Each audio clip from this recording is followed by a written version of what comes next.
Mark, what did you know about Montez, and did he surprise you guys with his abilities?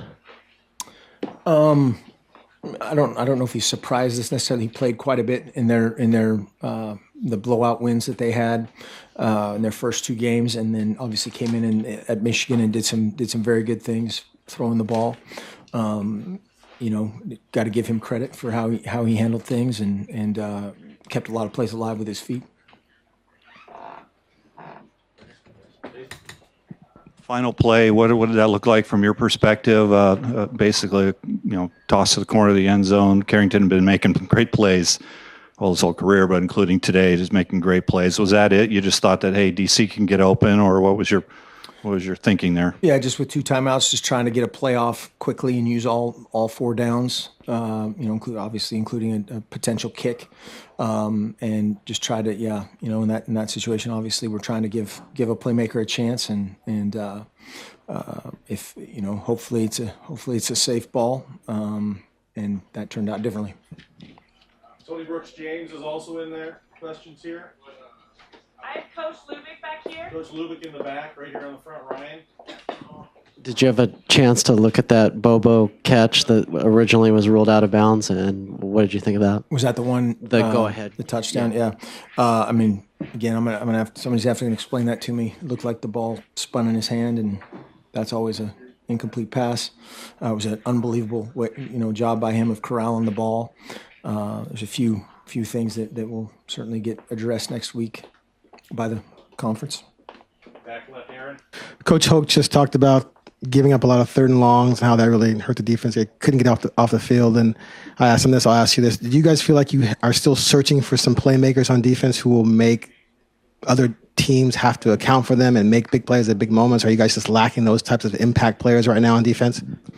Well, sure. I think, just the nature of it right now, what was that one, 3rd and 13, 3rd and 16, or whatever the other one was, those are gut punches that you have to overcome and withstand. That's kind of what we're talking about in terms of growing up, is you got to bounce back from that. And yeah, we are still searching for that, the pass rusher or the cover guy that we can take over the guys, but that's all of us in it together.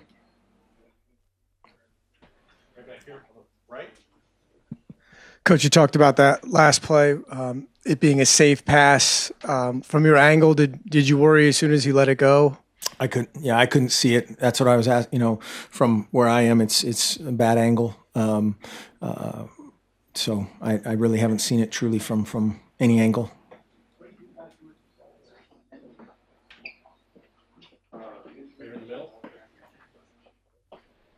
After last week's game, you said you weren't going to change how you guys go about the 2 points or how you're thinking into it. So what went into your thinking today with not going for 2 points? Well, we did today what we always do. We lined up in a swing gate formation, and they covered it. And so, when they cover it, we shift back in and kick the extra point. And like we've always done, if they show that they can cover it, then we kick it.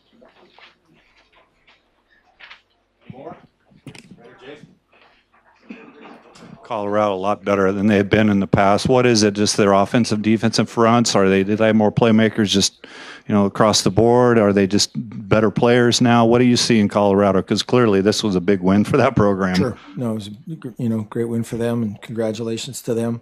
They're a veteran group. They've been really good on defense the last couple of years and made some changes on offense and in special teams that have really helped them. Aaron, back left. A lot of the players on this team are used to a lot of games where you guys win by a lot. And judging from earlier this season, it looks like projecting out the rest of the year, you're going to have a lot of games like this. Do you have to do anything as a coach to prepare your guys to be ready to be in more gut check, one-play games than they're used to?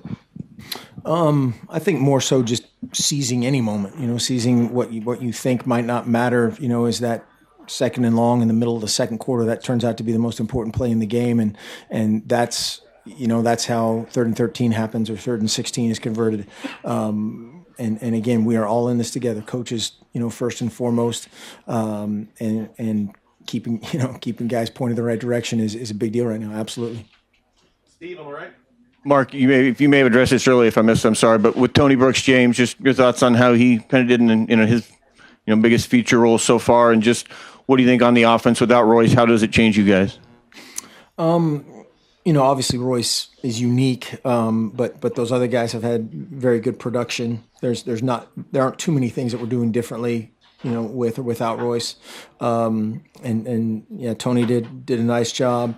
Kanai and Taj did good things at times. A couple things we'll want to call a redo on, but for the most part did a good job. Austin Malawada's in the room behind the glass here. Andrew on the right.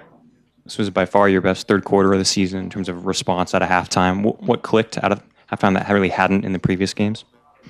Turnovers obviously were big, and we made a couple changes on defense to try to defend some things that were hurting us in the first half, and then the offense answered with a couple touchdowns. A couple days ago, you said that before the Nebraska game, you had a horrible Friday walkthrough. Maybe kind of going into that game, you could see something might not be right with the focus. Looking back at this week of practice, was there anything that you kind of look back and say, maybe we weren't quite where our heads were in the right spot, or was this stunning to you? Today, just we had a little malaise to us, as far as the start of the game, and that's very uncharacteristic. But yeah, we had a very good week of practice. Our preparation was good. Our focus was good. And then for whatever reason, we let that slip at the beginning, and you have to give them credit as well. Right here in the middle. How would you compare Dakota through 4 games compared to Vernon through 4 games healthy last year?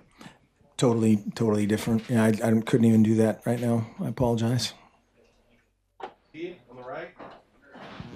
Mark, what's that gamut of emotions there when you're driving, you're down to the 7, and then when it's intercepted, it just sort of all comes to an end right there? What's that emotion like to go through? I've never been in a train wreck, but that's probably what it would feel like.